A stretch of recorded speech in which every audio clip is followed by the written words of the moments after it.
أعوذ بالله من الشيطان الرجيم بسم الله الرحمن الرحيم الحمد لله رب العالمين وبه نستعين والصلاة والسلام على أشرف الأنبياء والمرسلين سيدنا ونبينا بالقاسم محمد وعلى عترة الطيبين الطاهرين المعصومين اللهم صل على محمد وآل محمد وأجل فرجهم. Welcome back to Real Talk. It's my pleasure this evening to have Naheed Dadlani as our guest on Real Talk, and I'll let her introduce herself. Assalamu alaikum, Naheed.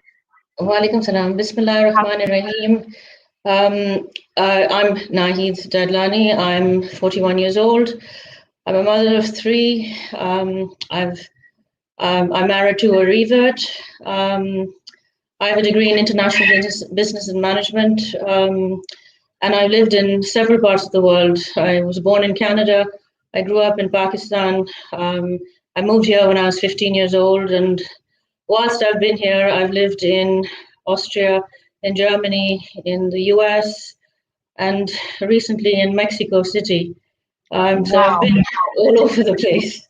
Can I ask you a little bit about that? How's that been? I mean, is it very easy to sort of just pick up everything and move and possessions and close up home? I think personally, because we've done it so many times, change has always been a good thing. I've always looked at it as a positive way to approach life in general, and it's brought me to new pastures. It's brought me new challenges, and I've also, I guess, it's shaped my life, and I am who I am because of my life experiences. Do you feel that you don't tend to accumulate a lot of things because you might just get up and move again, so you don't want to hoard things? No, if you were to come and have a look in my house, I think you'd be shocked to see the amount of things I can accumulate. So, but I think it's easy enough to. It's all about your mindset. If you want to pick up and try out a new country, it's as easy as sticking your things in a suitcase and getting the rest sent by cargo. So that's what I've experienced so far, anyway. Brilliant. The other thing that you said, which was quite interesting, was that you're married to a revert. Can you just go into that a little bit? I mean, the challenges of that and how you met. Yes. Well, I guess maybe if I start off with my life, how I started off, I guess my upbringing isn't a typical Pakistani Muslim upbringing, in the sense that I've got parents who are very forward-thinking, who are very broad-minded, and my dad always said to me that I don't want you to ever tell me that I didn't let you do anything because you're a girl. I'm bringing you up as an individual with equal rights to do what you want, as long as you keep your religion at the forefront and you don't go astray. And my mom always said to me that, I don't want you to be a housewife. I want you to go and achieve something. Although I'd say that what she's achieved as a housewife, a lot of us working, as career women haven't achieved. So hats off to her, to bringing up three kids with the values that she has brought us up with. But I guess from my perspective, because my parents were so open with me, my dad always said to me that my criteria for you to finding somebody to get married to is only two. I want my future son-in-law to be a good practicing Muslim, and I want him to be from a good family. I don't care what color he is. I don't care what culture he's from. It would be nice if we're from similar cultures, because it would make your life easier. But I don't care how much money he has in the bank. All I care about is his faith in Allah. So as I said, yes, and I think a lot of people unfortunately don't have that freedom because of the society we live in, because of what people say, because of what people's perceptions are about settling down, getting married, having children. I mean, yes, marrying a revert has its own challenges, and I've sure enough gone through them with my husband. But I think if your childhood and your teenage years and your adolescent years and your early adult years are shaped in such a way where you are geared to it, it makes that part of your life that much easier. You're more prepared for it. You're more ready for the challenges. So, as I said, I'd lived in so many different parts of the world. Part of my university degree took me to the US. I met my future husband there. We were on the same exchange program in New York City. So can I ask, was he a Muslim when you met him, or did he when he met you, and because he wanted to marry you, or how did it all happen? He was a Hindu, and believe it or not, a very strong Islamophobe. He couldn't understand why we used to pray. He couldn't understand why we fasted. He used to say, "You're crazy. How can you not drink any water?" So when I met him, I mean, I liked him as a person. He had a very clean heart, but I knew that it wouldn't be easy to get him over to our side of the religion. So I think for 3 years of the time that I knew him, I fasted twice a week for Allah to listen. I just felt as though maybe Allah wanted me to give up something and to know that I was really serious about it. So I don't know how many Surah Yasins I prayed, or how many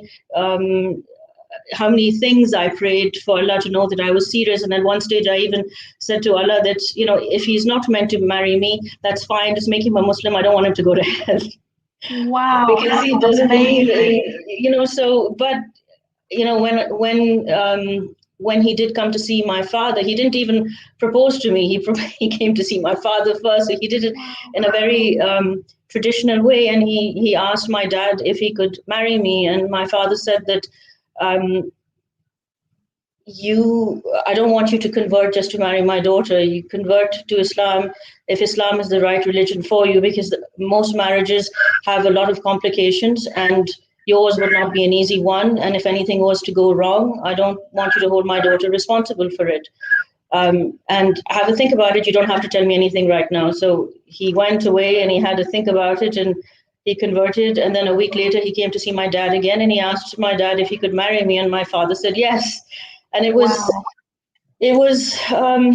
quite an emotional experience, because my husband didn't come from a very religious family, but he came from a very spiritual family. And I think for Hindus, it's, I wasn't born in Pakistan, but I'm ethnically a Pakistani.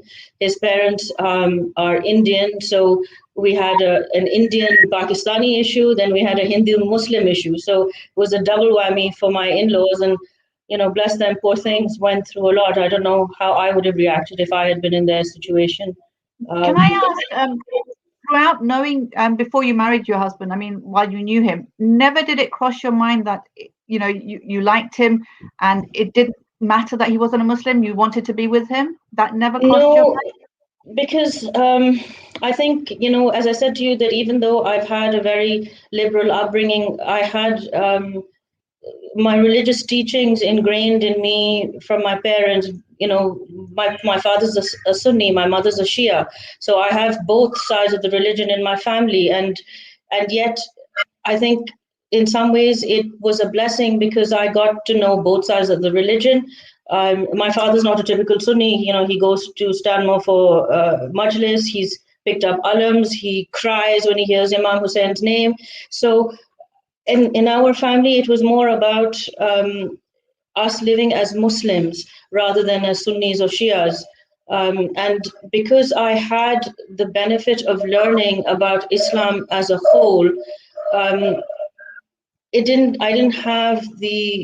knew that I didn't have a choice. I had to marry a Muslim, and my religion was not up for grabs. If I had to walk away, I'd walk away. But I know that if I hadn't married a Muslim, then I would have eternal damnation to look forward to, and that's not something I wanted to look forward to. It's amazing that your parents were able to give you that sort of liberal upbringing, where you had, you could go and study and you could make something of yourself and do whatever you want to do. But at the same time, they put that foundation in you that, in the end, you don't do anything that's against Islam. You will not do something that, that will, like you're saying, earn you eternal damnation, as you put it. And so I think that's really beautiful to get that sort of balance, because I think a lot of the times parents are very scared to allow their children freedom, because they're scared that they're going to go against Islam, or they give them too much freedom and then they find that they do go against Islam. So it's to get that balance is really, really difficult. And I think what's key in that is to have that rapport with your parents. I've got 3 kids. Well, I have 2 children with me now. I still say I have 3 children. But I think it's very important as a parent to be able to talk to your children. You need to talk to them. You need to be you need to have that level of respect, and they also need to be scared of you, but at the same time they also need to feel that they can talk to you and they don't have to go to social media, or they don't have to go to someone else.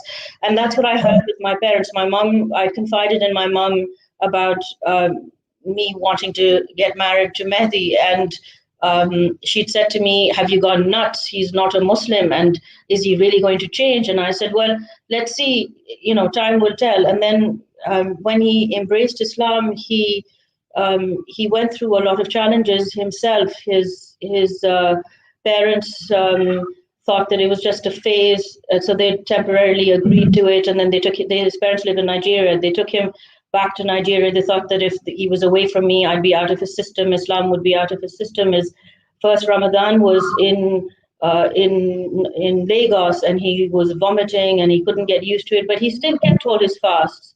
And he went through all those challenges, and then he came back. When he came back he wanted to come visit me over the Easter break. This was 9 months after having left England, and he'd converted in 2004, December 2004. He had a family wedding in Dubai, and he went, and he wasn't drinking any alcohol, but he hadn't told his parents that he had converted. So he was making up an excuse that he was on antibiotics, and that's why he couldn't drink. And then after the wedding, because he didn't want to, break it to them whilst the wedding was in process, so he told them after it, and I think his mother probably dropped the plate that she was washing. And then we tried, whilst he was in London, to convince his family. And then I think his parents said that, come back to Lagos and we'll decide. So he went back and he tried to convince them for 9 months. And then he wanted to come visit me in the Easter break in 2006. And they told him that if you want to marry her, then, basically they made him choose between myself and them. And he told them, if I don't marry her, I'll still marry another Muslim. Wow. And he came back, and his parents made him sign his inheritance away at the airport. So he personally went through a lot of challenges. And then when we got married, it was also an adjustment, because I was very fortunate that my family accepted him. A lot of people unfortunately don't have that. You marry a revert, and the first thing that, especially somebody who was a Hindu, a lot of people don't believe that that a person converts properly. They think it's just for the sake of getting married. I mean, I had plenty of people on my family side living in Pakistan said to me, he'll never convert. He's always got to be a Hindu, and he's an Indian, and how can you marry him? And I said, we've got to get past all of this. The life is so short and life is so fast. And if you really understand the essence of Islam, it is about unity. It's about brotherhood. It's about seeing past color, creed, caste. All of that doesn't exist in Islam. And if you think about it, the fact that he had to give up so much, and if it had been for you, there would have been that sort of resentment every time he didn't get what he was expecting from you. Whereas because he did it for God, the expectation was from God. And so that probably gave him the motivation to continue being a Muslim. Exactly. And if you were to meet him now, you wouldn't think he was a revert. He's been a Muslim for, probably 17 years now.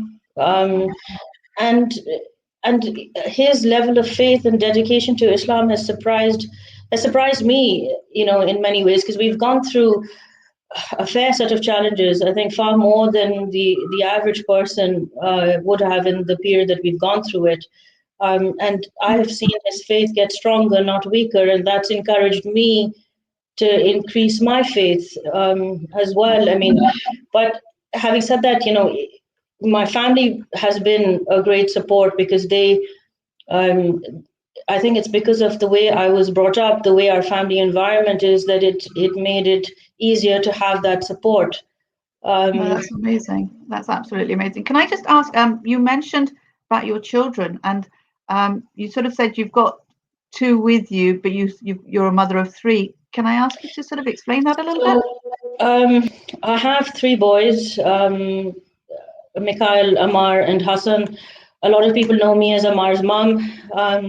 Amar got his wings. What are the ages of your children? So Mikhail is 12, Amar is forever 8, Hassan is 7. And when I mentioned earlier that I have 3, but I have 2 with me, Amar is with Allah. Amar got his wings on the 1st of January this year. So it's still quite raw. It's just been over 2 months. Amar was diagnosed with bone cancer in June 2018. And that's probably been the biggest challenge of my life. It's not easy having a child. When you found out, how did you find out that he had bone cancer? He was what, 5, 6 then? It was just before he turned 6, so it was on the 29th of May. It was my parents' anniversary.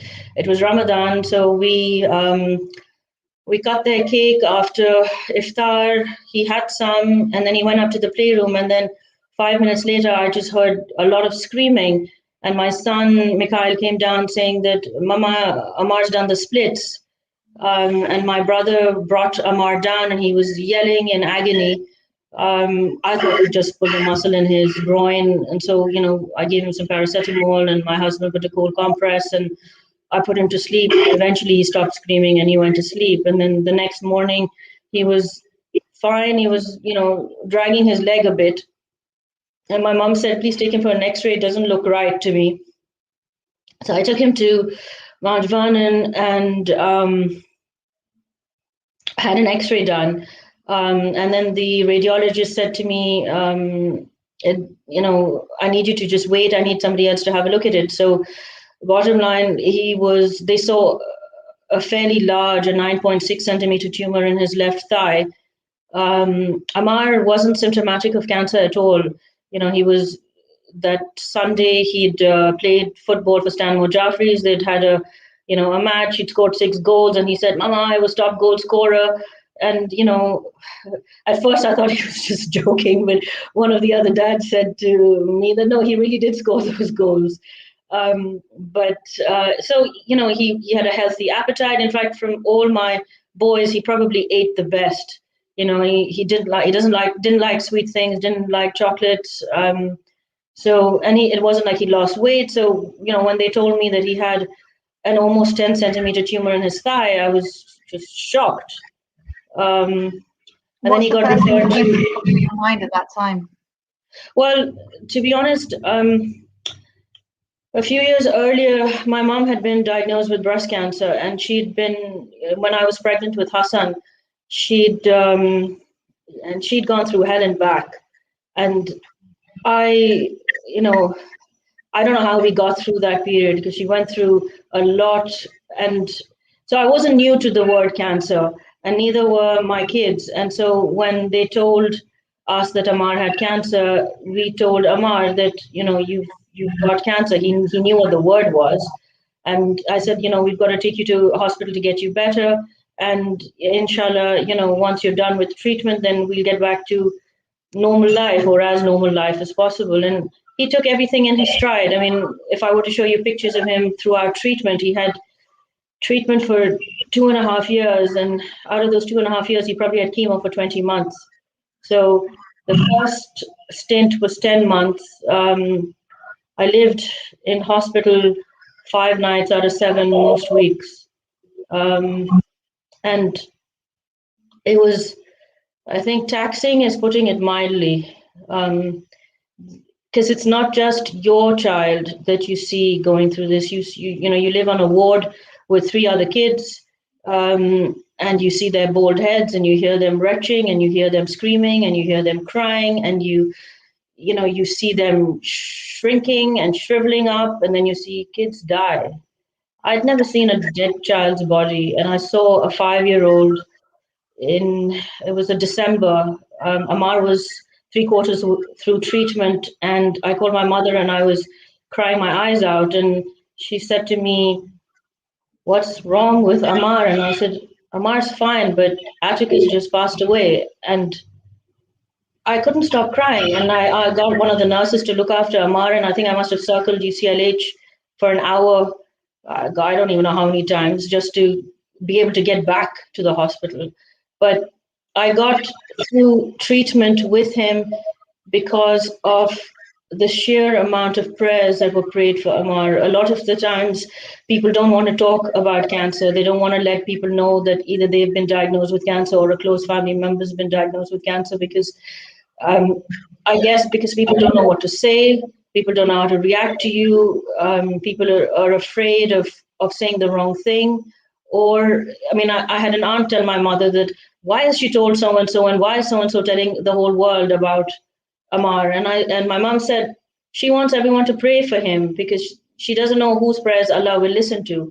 And you know, we had a dua group with 22 family members, and the amount of prayers that were prayed for Ammar on that group, the amount of tasbeehs that were prayed, and then I had friends who went. I mean, you have friends, and then you have friends, and my friends were and are like family, because they went above and beyond. They did things for me that, even if I tried to do half of what they did for me, I wouldn't be able to do it back in return.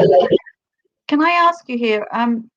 So obviously you had a lot of support, and that was partly because you had an amazing family and your friends, and you allowed people in because you told people about it. But I'm just trying to think about your own journey and what was going on in your head, and your conversations with God and your relationship with God. I mean, how was that going? It's like, like you said, you'd been through cancer with your mom, and that was really, really difficult. And now you've got your son who's got cancer. Throughout that journey, can you just sort of maybe walk us through your relationship with God and how that planned out? I mean, with my journey with Allah has been a journey in itself. I didn't do hijab. So that day when I called my mom up and I told her that Atticus had passed away, that was, I think, December time. My mom started doing hijab. And we'd had Sayyid Ammar at our home one evening, because my dad wanted to discuss something with him, and we wanted to sort of understand how we were going through so many hardships. And Sayyid Ammar was sitting next to me at our dinner table, and he said to me, "Give up something. Allah will like that." And I said, well, the hardest thing for me is to do hijab. I've never done hijab. I've tried. When my husband converted to Islam, he said to me, I'd like you to do hijab. And I tried it, but I remember I'd gone into a restaurant and I had a bright red hijab on at that night. And I just felt that the whole world was staring at me. And I found it very difficult. But I made up my mind that inshallah, once Ammar was done with treatment, I would do hijab. So 28th of June 2019, I started doing hijab. So it sounds like, rather than you blaming God or being angry with God, it sounds like it sort of strengthened your relationship with God. Well, definitely, because I think, as I said to you, that I had told people about Ammar's cancer. I wanted people to pray for Ammar. One of my friends, she introduced me to the Nutba group that I'm part of, and I had Nutbas at home. I had Majlis at home. I had the amount of Quran that was prayed in the house. So for me, Islam has been a journey. At every step of my life, I've gotten closer to Allah. I don't, when Ammar passed away, a lot of people said, you must be really angry with God, non-Muslims. And I said, no, because Ammar had a purpose. He fulfilled his purpose. And my relationship with God is not, I want to get closer to Allah. I've gotten a lot closer. I pray regularly. And, I'll be honest, there were times when I used to not pray, or I used to be very irregular in prayer. But now, if I was to miss a namaz, I would feel really guilty. It would eat me up inside, and I'd have to get up and pray. So for me, I think Allah is all loving, and He is so merciful. And it's only if you see how merciful he is and how compassionate he is. And through all hardships, there is ease. You just have to look for it. I think the beautiful thing is a lot of the times we have, we have children and we feel like we need to teach our children, and they've been given to us so that we can teach them and we can bring them up. And it just sounds like Ammar was sent here to teach you and to bring you closer to God.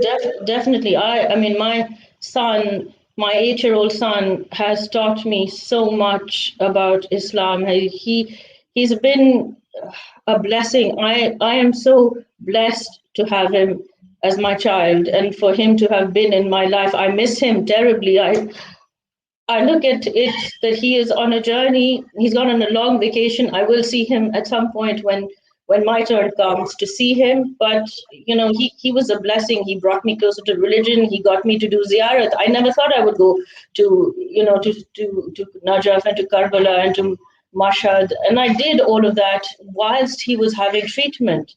We took him in and out of hospital without UCLH nurses knowing, but we did it. And he wanted to go for Umrah. So whilst he was having treatment, his last stint of treatment, he said to me that I want to go for Umrah. I haven't been able to do that. I've gone for ziyarat, but now he is with Allah, and he's doing his Umrahs, and he will do his Hajj and everything that he didn't get to do in this life. I think it's beautiful because sometimes we're given children for this world, and sometimes we're given children for the hereafter. So a lot of people, when they miscarry, I tend to tell them that God gave you that child, but not for this world, for the hereafter. And it's in some way you got Ammar partly for this world a little bit, and he's waiting for you in the hereafter. And I think one of the things that you said when we were having a conversation before this interview, yes, which I thought was beautiful, was I think you mentioned about how when you talk to your other children, you tell them that Ammar is waiting in heaven and at the gates of heaven for us, and we just have to make sure that we meet him there. So we need to make sure we do enough right things and good things so that we can actually meet him there, because we want to be a family again. And I thought that's such a beautiful way of looking at it. It's such an amazing way. I think it's my husband. In fact, he sits with the kids and he says to them, "Where do you want to go?" And they instinctively say Jannah. And he said, "How are you going to get there?" So it is a mindset, and it is a process. And whilst a lot of people have said to us that Ammar has given you a ticket to heaven, and I said, I hope that is the case, but I still have to make sure that I behave myself so that Ammar doesn't tell me, "Mama, what happened? Why did you mess up? Why did you make me wait so long?" I don't want him to say any of that to me. So I'm going to try very hard to behave myself and to make sure I get there and don't mess up on the way. That's absolutely amazing. Your other children, Mikhail and Hassan, how have they been through all of this? And how have you managed to sort of keep your strength through while you were looking after Ammar, and then looking after them and being there for all your children? Because that's quite difficult as well, isn't it? Yes. My parents have been second parents to my children.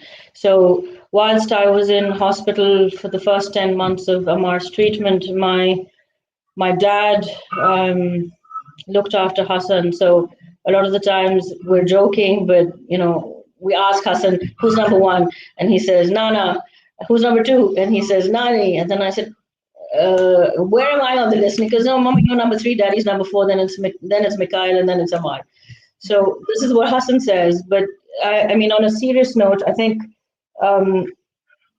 bringing up children is not an easy task. And when you're not, or when you're an absentee parent like I was for 2.5 years, you need to have a very strong support system. I used to go to hospital knowing that my mother and my father are going to look after my children. My husband, poor thing, was toing and froing between hospitals. So, and when he used to come to hospital, he used to end up staying there till they literally chucked him out, at 10, half 10 at night. So, but doing schoolwork, homework, drops, picks. So my mom did say, "I can't do all the extracurricular activities, but I'll take them to school, and I'll make sure that they're doing what they need to do." So my parents looked after my 2 children, and I used to try and catch up in the break periods, but it was incredibly taxing because I was sleep deprived. It's impossible to sleep on a ward when you've got machines beeping at odd times of the night, and chemo bags being changed. I mean, there were times when Ammar must have thrown up 20 times in one night because they couldn't get the anti-sickness right. But, having said that, the times that I spent with them when I wasn't at hospital is what I enjoyed and I relished and I held on to till I got to see them again. And we used to talk every day, and, we used to FaceTime. I'm very close to both of my kids. How did you talk it through with them and explain to them what Ammar was going through? Well, because we used to invariably come home for the weekend if Ammar wasn't unwell. They used to see Ammar. It's only when we had reached the end of the line of treatment here in the UK, when the NHS told us that there's nothing they could do to cure him, is when we looked at taking him abroad, is when I started thinking, how are we going to cope with this? And the headmaster allowed Mikhail and Hassan to come away with us. So we were in Mexico City for 5 months when Ammar was having immunotherapy. So there was never a point where you actually ever gave up, even when the doctors here told you that there was nothing else. You still looked elsewhere. I mean, my husband and I, we researched and we looked at the whole world. So Ammar's cancer is one of the rarest cancers to get and is one of the worst cancers to get. It's out of, let's say, the UK's population, 200 people get diagnosed every year. 50% of those are children. And within the 50% that are children, there are 10 to 15 subtypes of the same cancer, and no one cancer is the same. So you could have two children with the same disease, but the genetic code of each disease could be very different. So, like, our son didn't have the normal markers; he had some very different markers, and we found treatment that was very innovative. And I guess, when I said to you that change for us wasn't difficult, because between my husband and I, we lived in 14 different countries. He's 42, I'm 41, so we've lived. So for us, the only thing I hadn't done was I hadn't packed. I mean, initially it was for 5 weeks. I had never packed for 5 weeks, and I didn't know how to start.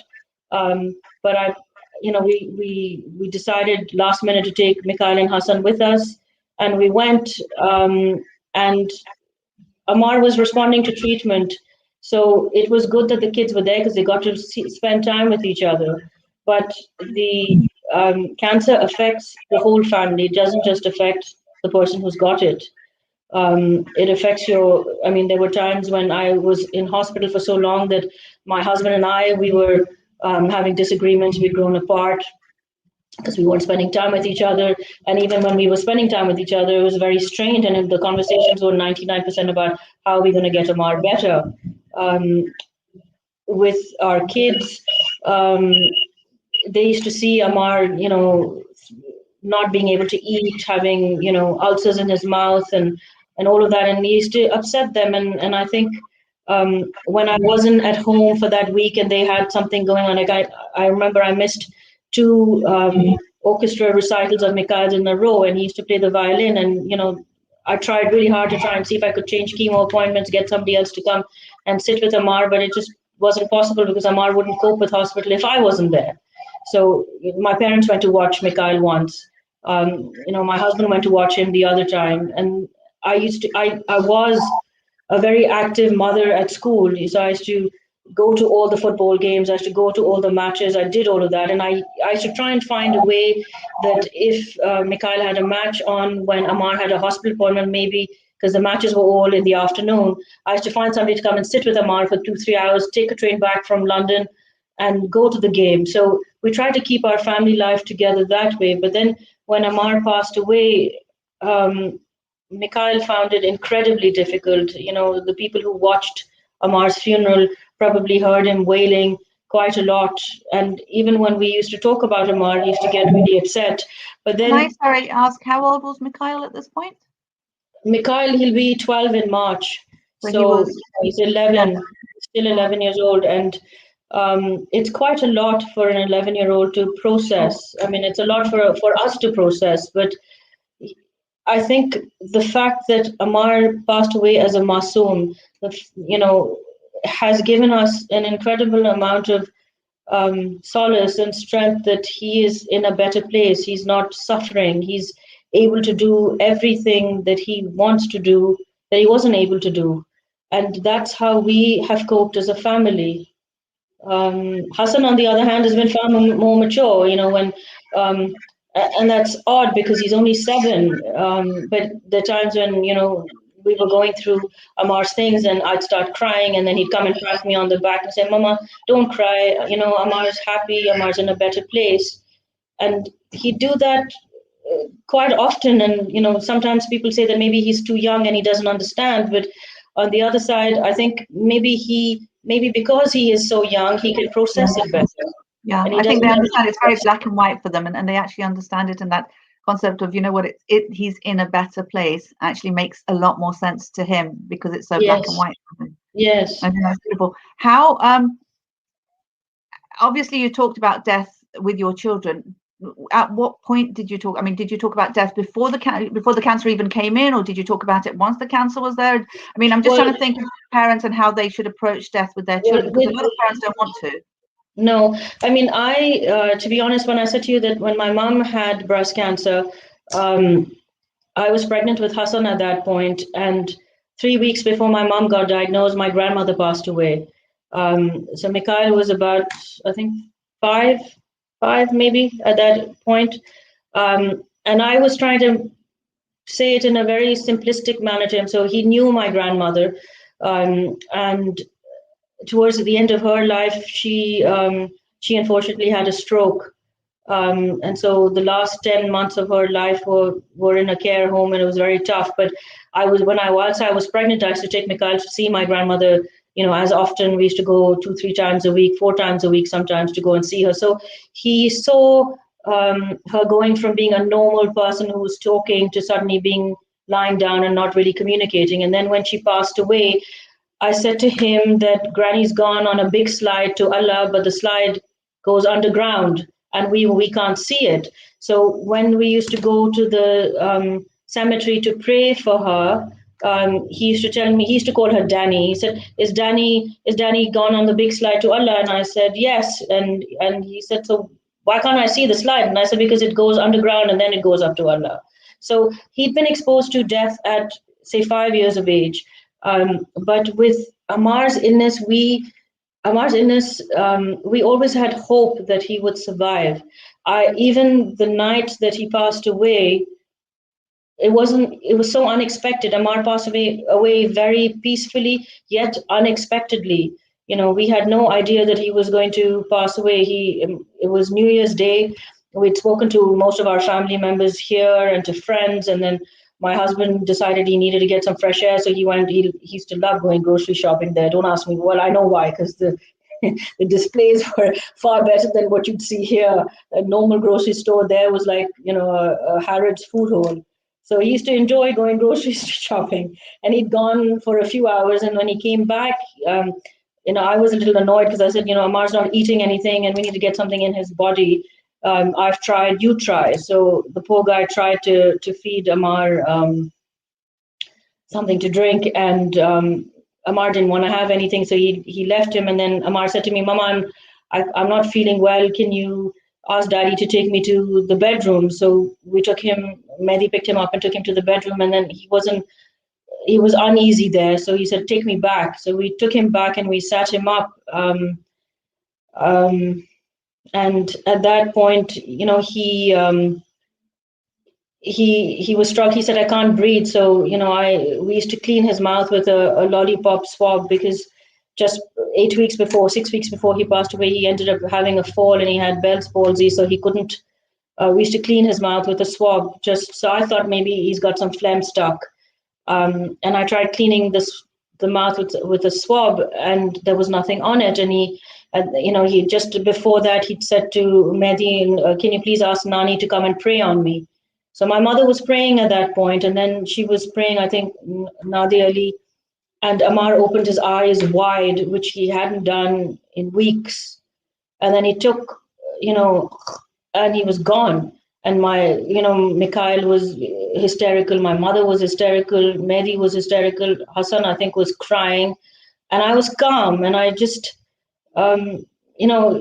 I said to Mehdi, he's gone, he's not breathing. And he said, what do you mean he's gone? I said, he's not breathing. I can't.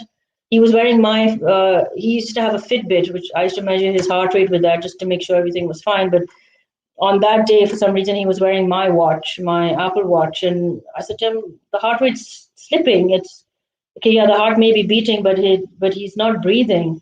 So, he called the paramedics and they basically confirmed, I mean, they took 10 minutes to come, but at that point he had a slightly elevated heart rate and then he had a flat line. So that's the first time they saw somebody, their own brother, pass away. And I guess it was, I mean, it's hard to explain the emotions that went through us, because it wasn't something. I think in the previous time when I had mentioned that sometimes when death is expected, it's sometimes harder to comprehend. When it is unexpected, it's sometimes easier to process, because it's finite. Death is finite. It's Allah's will. There's nothing you can do about it. I think for me here, it's, we're told that before God takes our loved ones away, he gives us the sabr and the strength to be able to handle it. And it just, to me, it's always like we've been given it. We just need to use it. And it sounds like you were able to use that tool that God had given you and be able to cope with Ammar's passing. I don't know. I mean, at that particular point in time, I was calm, but I went, when my mom was sitting with Ammar after he passed away, and I think I went into the bathroom and I cried my eyes out, and I remember holding onto the sink and going, crying, like really crying. But I didn't want to cry in front of the children, and I didn't want to cry in front of Ammar, because my mom used to tell me that the soul doesn't like it when you cry. And I know that towards the end of Ammar's life, he fought, because I used to tell him, Ammar, if something happens to you, I can't live without you. How am I going to live without you? And he used to tell me, okay, Mama, I'll fight for you. And I know he fought towards the end, because I wanted him to live, and he was tired. His little body had gone through hell and back, in this life. And he had when I said to you, he had a 10-centimeter tumor in his left thigh. When he had surgery, they replaced 17 centimeters of bone with a internal metal prosthesis. So, he went from being a really active kid to having to live with a disability, but he still smiled. If you see any of his pictures, even when he has a bald head and chemo going through his veins, he was smiling. He was a blessing. He was a joy, and to see him, to know that he is happy. As a parent, you want your children to be happy. And if Ammar's happiness is with Allah and not with us in this life, then that is what it is, and you have to be happy for him.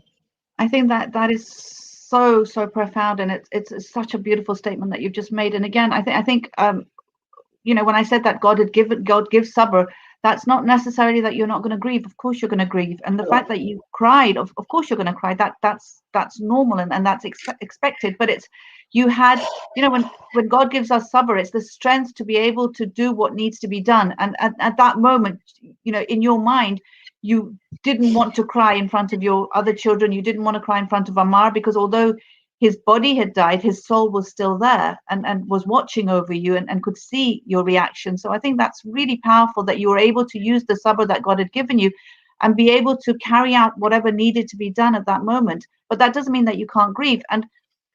And the love that you have for your child is a love that, is such a beautiful love. It's not a selfish love, because you're not focusing on your loss as much as you're focusing on his happiness, which is so beautiful. It's amazing to hear. I pray that God gives us the tawfiq, all of us mothers, to be able to live in a way where we can actually focus on our children's happiness rather than on our own selfish love of what we need from them rather than what they need.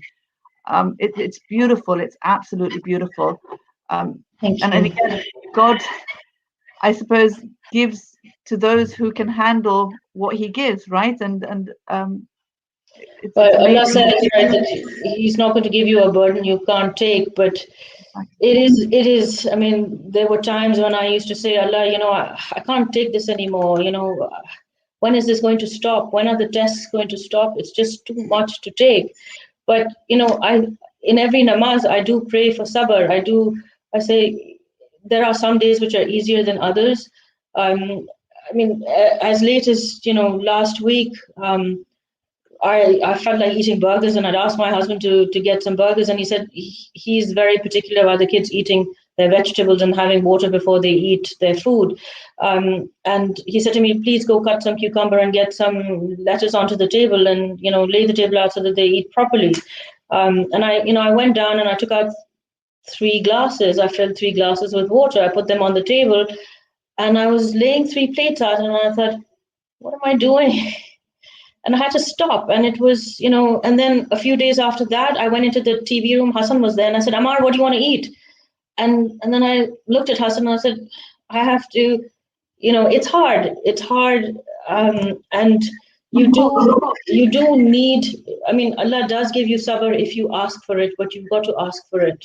Yeah, and also use the tools that God's given you. And like you said, your friends, your family, and looking at the positives of what you got from Ammar as well, rather than focusing on the just the loss. I mean, like, you like you keep saying, you got a lot from him, which has made you who you are now, which is beautiful again. No, really, and what we decided as a family, that we want to set up a foundation in Ammar's name to help others, not just people who have terminal illnesses, but just generally to help people who need help, because help doesn't just come in financial means. Yes, people need financial support, but you also need, I mean, part of the reason why I'm speaking to you today is because if somebody can take one thing from the life that I have led, and if that can help them, then I have done what Allah has asked me to do as a Muslim and as a mother who's lost a child. That's amazing, and inshallah, Allah accepts this from you, inshallah, and gives you the reward for it, because only He can reward you for what you're going through and compensate you for the pain that you're feeling. On that note, can I ask you, not only just Ammar's story, but the life that you've led, where you married a revert, and the challenges that you faced with that, and Yes. and moving countries so many times, and everything that you've been through in your life. If there were 3 things that you could 3 pieces of advice that you could give to the listeners, which if you had been told would have made it a little bit easier for you, what would be those 3 pieces of advice you would give to the listeners? Well, I think the first thing I would say is that believe, and really truly believe, that Allah is there for you. Because if you hold on to your faith and you really believe with all your body and your mind and your soul that Allah is there for you, then you will get through anything. I mentioned earlier on that religion has been a journey for me. I mean, it has, and I think if I had maybe had stronger faith earlier on, if I had done some of the things that I am doing now, maybe my journey would have been a little bit easier. Because I think Islam is like the jar that holds you together. You can have all sorts of bits in the jar, but if the jar is strong, then nothing will shatter you. And through all your trials and tribulations, if you hold on to Allah, then Allah will get you through anything, even the hardest test of losing a child. Can I ask you, practically, what's one thing did you do that helped you to build that relationship with God, or that faith in God? I talk to Allah. So I outside think, of Salah, right? Just general, just talking with Him. and not just complaining to Him. in namaz. It's just that if you don't always have to talk loudly. Even in your mind, you ask Allah to help you, to guide you, to show you the way. If you're unsure of something, and Allah listens. Allah has different ways of showing you that He listens. Sometimes some things happen unexpectedly. Sometimes you want, there may be something you want to eat, but you don't utter it, but you've said it in your heart, I'd like to eat that. And then somebody gets it for you, and you think, oh my God, Allah was listening. And, I would say that would be the first thing that I would say, that because that leads on to everything else. The other thing I would say is never give up, because our religion tells us never to give up. My parents, my father taught me never give up. take a risk, make a decision. Any decision, make a decision. Take a risk and jump, and the net will come. So I learned that as a child, and and I don't have a hard time making decisions because I was taught that as a kid. Whatever decision it is, make it, and go through the consequences afterwards. I suppose part of it is, I mean, if you take the second point, following on from the first point, if your reliance and faith in God is very, very strong, then whatever decision you make, you will follow up that with the reliance in God. So, once you've made the decision, it's like, yeah, Allah, I've done it. Now you've got to make sure that the net is there. You're the one who's going to put the net there for me to fall into. Exactly. And like what you had said before, that when the NHS had given up, how come you went somewhere else? It's because we would, my husband and I are similar in that sense. He doesn't give up till he's satisfied, and I am the same way. So, he put the feelers out to all four corners of the earth to try and find a solution for Ammar. It just so happened that Ammar's life on this earth was preordained for 8.5 years. Had he had the full treatment, maybe he would have lived. But Allah had given Ammar 8 years to live in this life, and he fulfilled his objectives, and he's fast tracked on his way to the next life. And I would say the third thing that I have learned in my life is to hold on to your kids, hug them, kiss them, talk to them, tell them that you love them, be friends to them, because you don't know how much time you have with them. I never imagined that I'd only have 8 years with Ammar. I've had 12 years with Mikhail, and I've had 7 years with Hassan so far, and I hope that they outlive me. But if they don't, then at least I would have told them that I love them and that I miss them when they're not with me, and that I will do anything for them. And I think, in today's world where children feel that they can't speak to their parents, is because their parents don't talk to them. They talk at them. There's a big difference between the two. For sure. And I think that's really, really powerful to have that relationship where your child can come and talk to you about everything and anything, and know that even if he or she's done something that you would be upset or disappointed with, they still feel they can come and talk to you and talk it through, and rather than going to their friends and getting solutions from their friends who would do not have the life experiences that you have, and who do not have the love for your child that they do. So yeah, I think that's really beautiful. So it's not just talking and not just hugging them and holding them, but actually talking to them and having a relationship with them so that they can actually talk to you about everything and anything. Yes.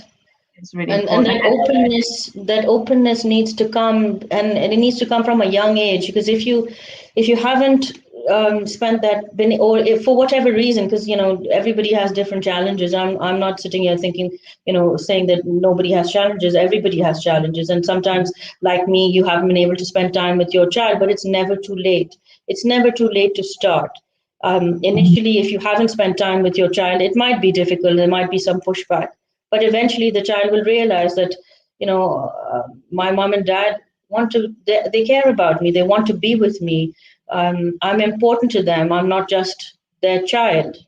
And I think that is central to. We don't know what the world's going to be in 10 years, 15 years time. I mean, it's changed so much in the last couple of years. God knows what it's going to be like in 10 years time when our children are grown up or reaching university. And university has its own challenges. But if you have that close relationship with them, then they're less likely to go astray. For sure. And I think those 3 pieces of advice are really, really beautiful. So the first one, I'm just going to summarize for the viewers. So the first one was to have a faith and a relationship with God. And then the second one was to never give up. So having that total reliance on God and never giving up, and then leaving it in God's hands. And then the third one was to have a relationship with your children, which is a very loving relationship where you're holding them and hugging them and spending time with them and having an open relationship where they can talk to you about everything and anything. Great and amazing pieces of advice. I just want to say that I have been totally inspired by you. Not only the fact what you've been through, but the fact that you're able to talk about it. And it, like you said, it's only been a couple of months, and that just shows how how much faith you have in Allah, that you are able to use the sabr that God's given you, and talk about your journey, so that other people can learn from it. And that is part of the sabr, where you're not just thinking about yourself and your own grief, but actually sharing it with others so that they can learn from that. So I know for a fact that I have learned so much from you. The concept of sabr, the positivity that you talk, that comes out from your words, the way you look at everything in a very beautiful and positive way, has been amazing. And also, I think one of the things that you just touched on, which you didn't, which I thought was quite powerful as well, is the friends that you have and how they've really, really supported you, and how important it is to have the right type of friends. I think that's a huge lesson. Yes, the friends are very important, and as I said, it's been a journey, but the friends that I have now, they understand me best, and they are Muslim friends. So I have friends who are not Muslim, and they're also very, very dear to me. But my Muslim friends are probably the dearest, because they understand me, and I don't have to explain anything to them. They know where I'm coming from. They have supported me, like family. If I could name them, I would name them. But they have been there for me, my support for me, and I wouldn't be who I am if it wasn't for my family and my friends. You can't choose your family, you can choose your friends. And I would say that if there is something that I have learned out of my 41 years of life, it's that have some really good Muslim friends, because they will carry you in times of need when nobody else will. I love the way that you put down Muslim friends, and I think that's important, because, like you said, you don't have to explain yourself, and the advice that you get from them, the support you get from them, the du'as that you get from them, all come from the fact that they're a Muslim, and that really, really helps. Yes.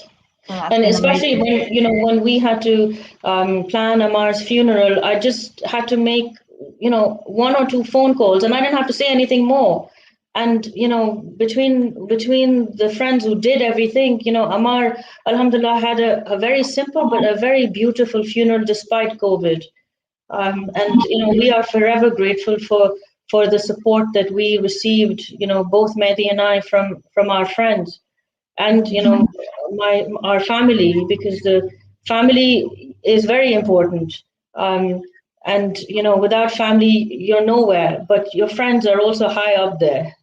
No, for sure. And I think on top of that, maybe community as well. Really. Well, our community came together, like, I don't even know. I don't have words to. I mean, I'm struggling with words, because I don't know what to say. The community support has been incredible, and I'm so blessed to have you all in my life, because without you all, I wouldn't be able to deal with Amar's grief the way I've been able to deal with it. I think Honestly. the amazing thing is, as a community, friends and family, we actually are a family. And I think the loss that you're going through, obviously we can't imagine what that loss is, but to a certain extent we're going through a loss as well, because Amar was part of our community as well, so we do feel that. But obviously nowhere near as what you're going through. And I think it does help to know that there are others who are grieving for him as well, even if the grief is not as strong. The fact that he touched so many people's hearts, and it's beautiful. I think, alhamdulillah, it's amazing. And I think it's only at really emotional times like funerals and weddings that we really then appreciate the people that come and help us and are there, for us. Thank you so very much, Naheed. I know this has been really, really difficult for you and really painful for you, but Allah will recompense you for sharing this beautiful story with us, with your your journey with us, because I feel like there's a lot that I know I personally have learned from you, and inshallah others have as well taken away lots that they can then implement in their lives, inshallah, because the whole idea of Real Talk is not just to hear the story, but to actually learn from the stories and implement it in our lives, inshallah. I just want to finish off with showing a picture of Amar. It's a beautiful picture of Amar there. And if we can just recite a Surah Fatiha for him and all the Maroomins of everyone who's listening, inshallah, Allah give them all Jannah, inshallah.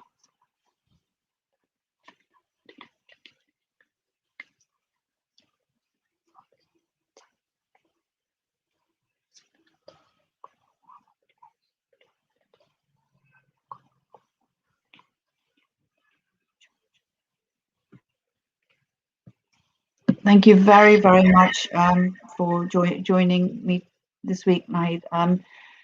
We will be back again next week, inshallah, again at 8 o'clock, and I will be talking to someone who is going to talk about her life journey, going through physical disabilities and how she's coped with it, and how it's affected her life and continues to affect her life, and how what relationship she's had with God through all of that.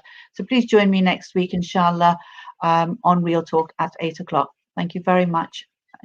Ma salama.